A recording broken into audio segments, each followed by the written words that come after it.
The content in this magazine could contain references of topics and difficult subject matter that may be triggering. Please honor yourself, inner knowing, and proceed with whatever help or guidance you feel is intuitively aligned.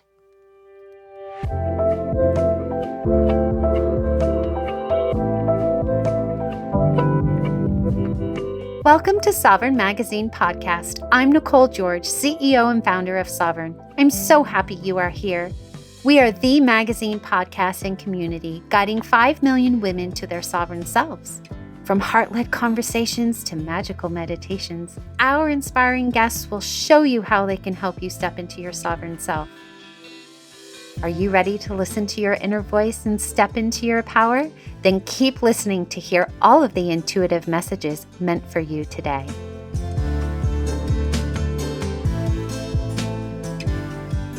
Hello. Today I have the privilege of reconnecting with Chris Melville, not only one of our amazing columnists, she is also Sovereign Magazine's personal empowerment coach. Alongside her transformative coaching sessions and workshops for the Sovereign community, Chris runs a thriving coaching practice and is a certified rapid transformational therapy practitioner.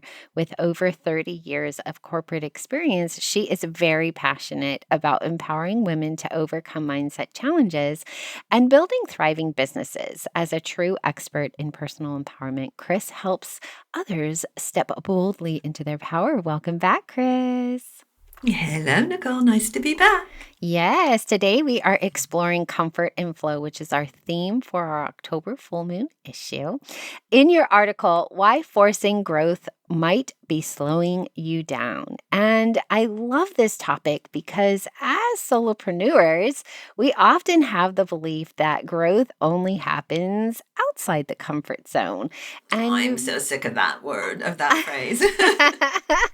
And you really go into how expansion can come from places that are not being forced or not from pressure, but more from alignment and a nervous system that recognizes when it's feeling safe. So you remind us that avoidance isn't the same as alignment and that pushing for discomfort often can create burnout instead of growth. And I really love that you're asking us to have true progress, and that comes with comfort and flow and not just from this pressure that you're constantly putting on yourself. So for those who are listening, maybe we can talk a little bit more about the pressures of what it's like to be an entrepreneur, maybe perhaps coming from the corporate world, so that we can get some foundational evidence for what somebody might be feeling in their body, not recognizing. Yeah, there's so much pressure on us as solopreneurs, isn't there? You have to, first of all, you have to do everything. You have to do the marketing, the sales, the creation. You have to do all the admin. You have to pay all your bills. You have to pay the VAT man or the tax man in the US. So we have a huge amount of pressure on ourselves anyways. And then you have to step into your CEO mindset. And a lot of what that means is you have to make decisions without any input from anybody else. You know, if you're working in the corporate world, you have colleagues you can go and chat to. You have a boss who's just telling you what to do. And you're like, okay, I'll do that. You don't have any of those guardrails. Everything is on you. And so many of my clients are just like, it's so much pressure. They're overwhelmed. They sit down at their desk in the morning. They don't know what to do because it's like, oh, I need to do this. I need to do that. You know, your to-do list is 100 times longer than it ever was before. And then we're like, I have to grow. I have to change. I have to put myself out of my comfort zone. I have to be fearless. I have to be shameless. I have to do all these things. And it's just so much more pressure when we don't need it. Yeah. And something that I often struggle with as a entrepreneur, although I watched my father do it a lot, and I wish he was around for me to ask more questions, but women who are building their own businesses, including myself, I struggled at some point to find my own quote unquote natural rhythm with my business because I realized very early on when we started to work together, I just move intuitively. I don't move with spreadsheets and like sometimes I have checklists, sometimes I don't.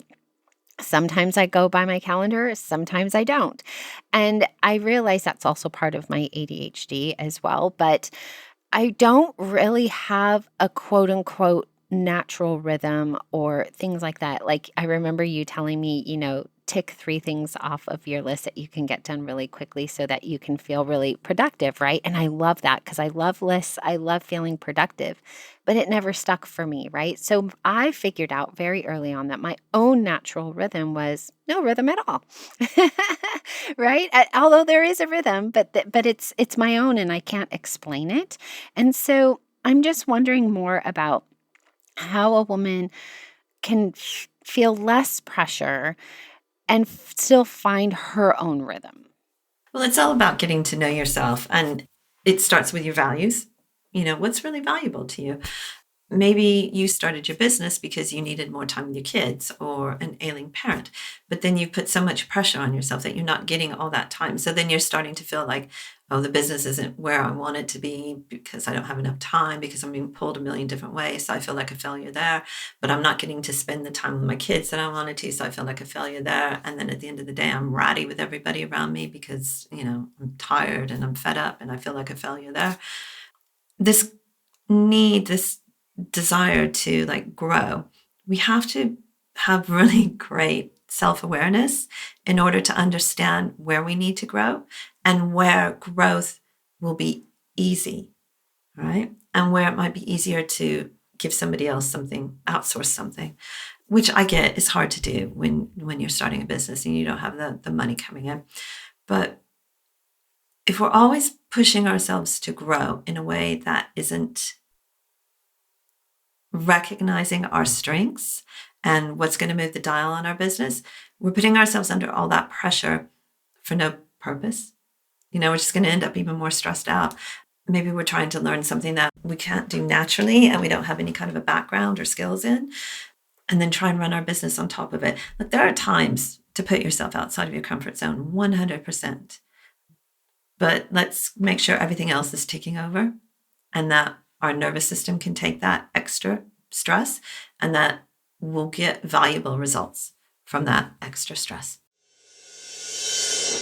Inside the Sovereign community, you'll find more than a social platform. You'll find many private spaces led by women who walk the path with you, like Abby from Canada. Connect with her in her sacred space called Reclaimed and Rise. Step into the Maven Haven with Ebony from the UK, or join the Open Heart Collective with Bonnie from the US. These are just some of the soul sanctuaries curated by conscious women for conscious connection. Come find your space inside the Sovereign community today.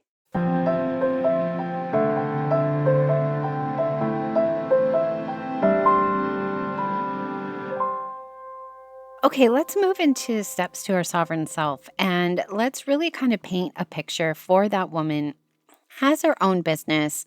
She's feeling the anxiety, she's feeling the pressure, she's feeling the expectation to constantly be uncomfortable in the zone of discomfort in order to grow. And what can we do to really expand that thought or expand our personal comfort zone so that we're not constantly anxious or feeling that pressure?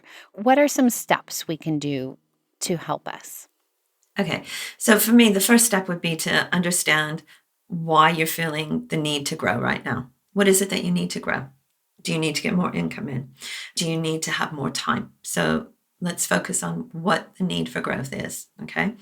And then when everything starts to feel overwhelming, coming to a decision, it's like just take a step back and strip it all down. You take action, you don't take action. Yes or no? Okay. So maybe this isn't the time to take action because there's a lot going on in your personal life or around the home base or whatever. So it's like, you know what? I'm going to park this thing that I feel like I need to do into 3 months. And then I can come back and revisit it and see if I still want to do it. I may not want to do it then. So take action or not take action. If you're not going to take action, fine, park it, give yourself a decision around when you're going to come back to it, and then just do your best to forget about it, right? Focus on what you've got going over here.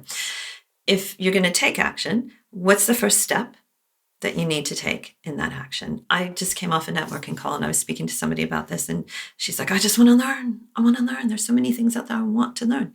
It's like, well, you're giving yourself time and space to learn. She's like, well, no. I'm like, okay, so figure out first of all, why do you want to learn? Is it to make your business better? Is it just because you have this great curiosity to learn stuff? So we went through that. And then it's like, put time in your diary every day to learn. Carve it out, even if it's 15 minutes, so that you feel like you're making progress. So after my lunch hour, or after I've eaten my lunch, the last part of my lunch hour is reading. Read a business book. It's going to make me a better coach. It's going to make me a better business owner. And big bonus, I always find content ideas from that. So it's personally satisfying, it's moving the needle on my business, and it's making the day-to-day in my business easier. So yeah, that's a win-win-win for me. So why do I want to do this? What's the first step I can take towards doing this? And get really clear on the results that you want from it. Because when you understand the results you want from it, it's going to give you that emotional attachment to doing it. Mm. I love this. And what came up for me was I was thinking back to the younger entrepreneur. I mean, I'm only about 4 or 5 years into my business, so I'm still pretty young. But I'm thinking like year one, and I remember all the shoulds that I told myself. I should do X, right? I should do Y, or I should be doing this, or this is the type of content, or this is how I should show up. And I really feel like when we are constantly measuring ourselves against somebody, so like, I would look at other people online and get ideas and this, that to me, I don't do that anymore at all. I flow with myself and I talk to myself and my guides, my spirit guides, all like though that's my team now. And of course I have you, of course. But I don't look to somebody else in the same business. Like I remember one time somebody said, oh, have you ever looked at X magazine, whatever the magazine is, I'm not going to say their name. And I said, no, I didn't even know they existed. And they were like, oh my gosh, they're such a big magazine. How could you not know? And I'm like, because what they do, it doesn't matter to me. Like they have their own way of doing things and I have my own way. And I like being different. I like us running our business kind of the way that we do. So what do you think about that and the shoulds and when they creep in? So the shoulds just need to go away. Here's the reality. There is no perfect way to build a business. Everybody builds a business different ways, right? Everybody. When you look at people like Richard Branson, Richard Branson has been out there and he's just tried everything. He's run so many businesses and loads of them have failed and he shut them and it doesn't matter, right? He's just out there going, yeah, I'll take this opportunity and see what happens.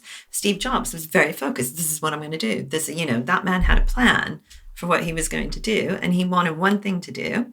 And that was it. And both wildly successful, both in completely different ways. One very flamboyant, taking every PR opportunity that came along. The other one was really not quite so in your face. You didn't see him very often, except when he was out giving talks. If you try and follow somebody else's blueprint and it doesn't fit with your values, your morals, with your why around your business, with your personality, with the way that you operate, it's not going to make your business work, is it? So yeah, you do have to find those things that are going to make your business work and that way of working that's comfortable for you and not fight against your inner nature. There are foundations that you need to have.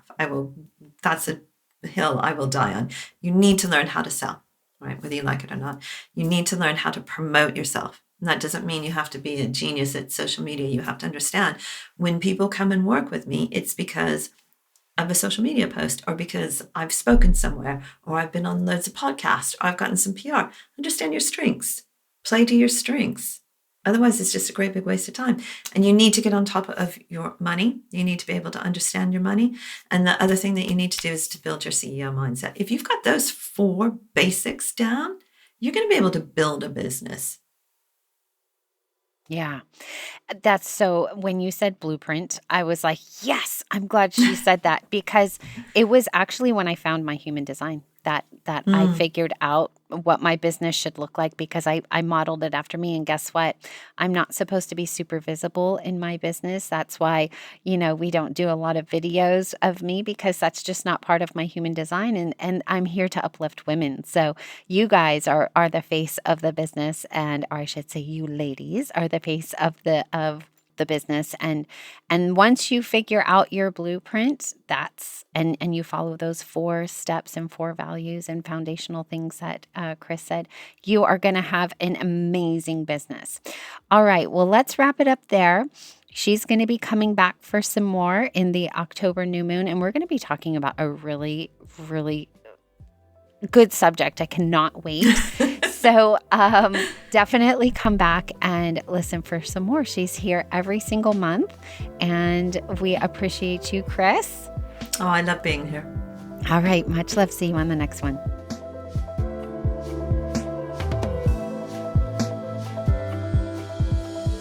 Thanks for listening. I'll be back tomorrow with another soul-led entrepreneur here to help you step into your sovereign self. Subscribe to our magazine and podcast and join our global community for all the magic. Details to connect with today's guest or join the movement are in the show notes. And if you enjoyed this episode, please leave a review. It helps us reach our goal of guiding 5 million women to self-sovereignty.